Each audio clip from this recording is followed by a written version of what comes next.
In this tutorial, I'm going to show you how to make some super cute Halloween nails using our new stamping plate Trick or Treat. I'm also going to use shimmer number 5 and gel colors Raven's Kiss, Clearly Frisky, and Tutti Cutie. Remove the blue plastic film from your stamping plate and we're good to go. So I'm going to first start with Raven's Kiss. I like to roll it out first to make sure that there's no bubbles in my polish.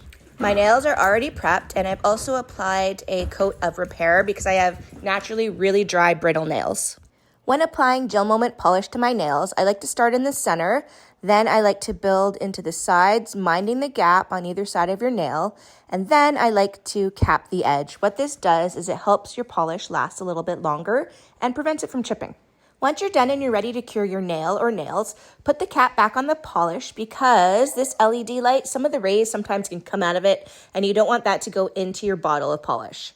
Here I'm using our deluxe LED lamp, which takes only 45 seconds to cure. There we go, ready for the next step. Another tip is you also don't want to be painting your nails near a big sunny window or outside because that will ruin your bottle of polish as well. If you accidentally color outside the lines or get some of the polish on your skin, just grab a nail cleanser pad. I like to reuse mine until they get really unusable, so I will put it back in the little package it comes in and just fold the edge down and then you can reuse it for next time. Once I've added Raven's Kiss onto my thumb, ring finger, and pinky finger, I'm now going to get Tutti Cutie and I'm going to apply that one to my middle finger and my pointer finger because on these fingers, I'm going to use our stamping plate and add some cute Halloween designs. So you may have heard of that lip gloss nail trend. This is a perfect color for that as well.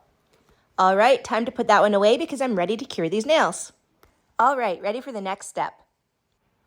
Here I'm going to use our brand new stamping plate, number 31, called Trick or Treat. It is perfect for making cute, adorable Halloween nails. So I'm going to use our black stamping gel. Now with our stamping gel, a little goes a long way, so you don't need to use very much. Here I'm going to apply it to the base, and then once you're done with that, again, reapplying the cap. Then you're going to want to get the scraper. You can buy this separately, but I got mine as part of the nail art stamping kit when it first came out. The scraper tool has a diagonal edge, making it easy to fill all the little gaps with the stamping gel. To clean your scraper, just get a bit of alcohol on a lint-free paper towel, and then you can just wipe that off and it comes off super easy.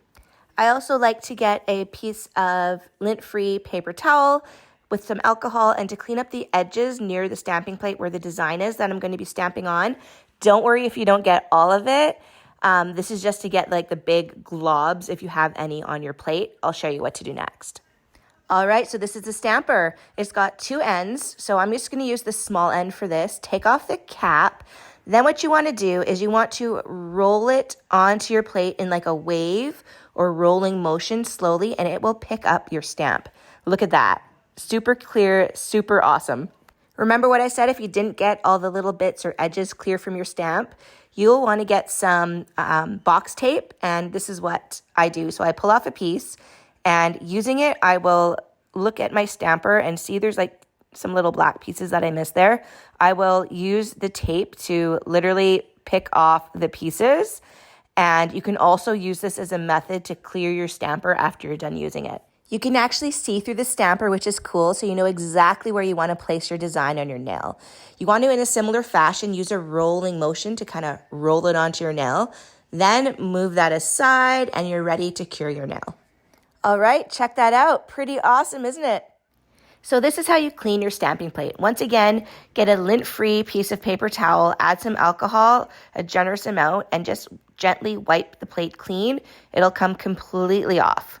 And this is how you clean your stamper tool. So you want to grab some packing tape or box tape, cut off a generous piece. I like to fold mine in half on top of my mat, just so it's a little easy to use.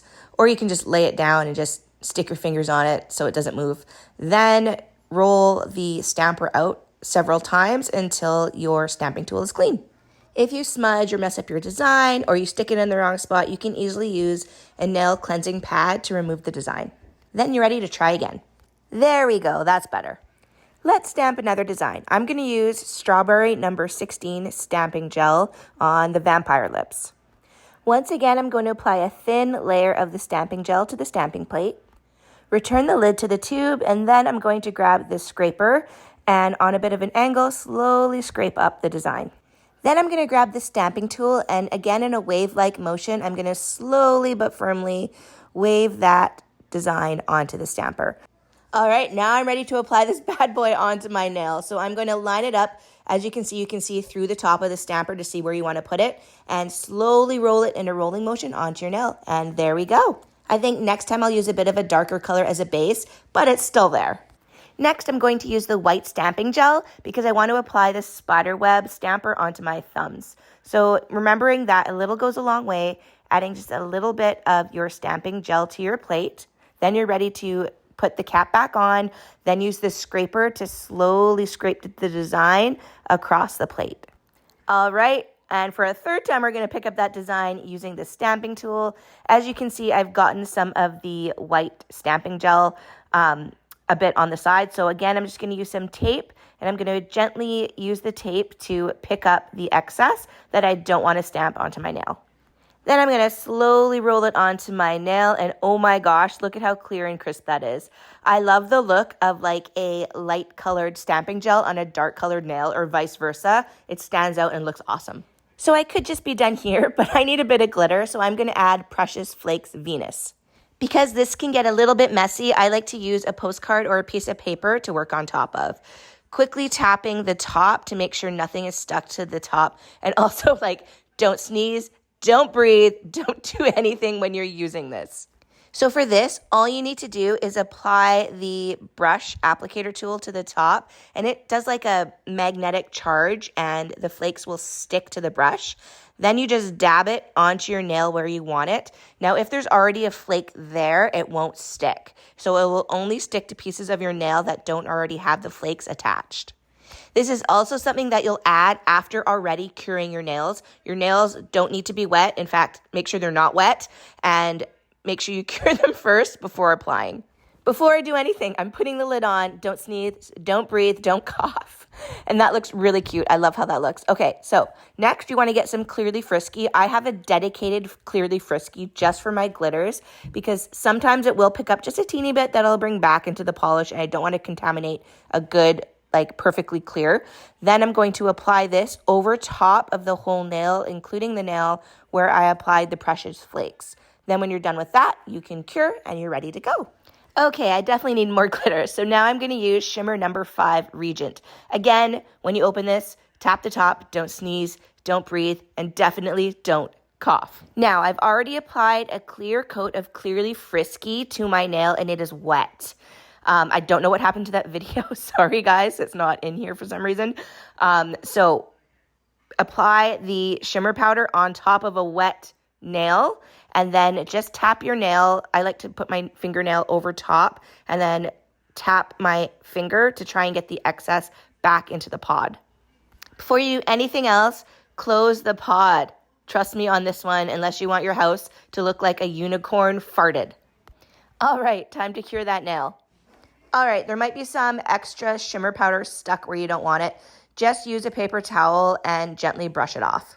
Because the shimmer powders have like a texture and a grit to them, I like to add a top coat of Clearly Frisky on top, just because like the feeling of it bugs me. So I like to add Clearly Frisky on top to make it more smooth.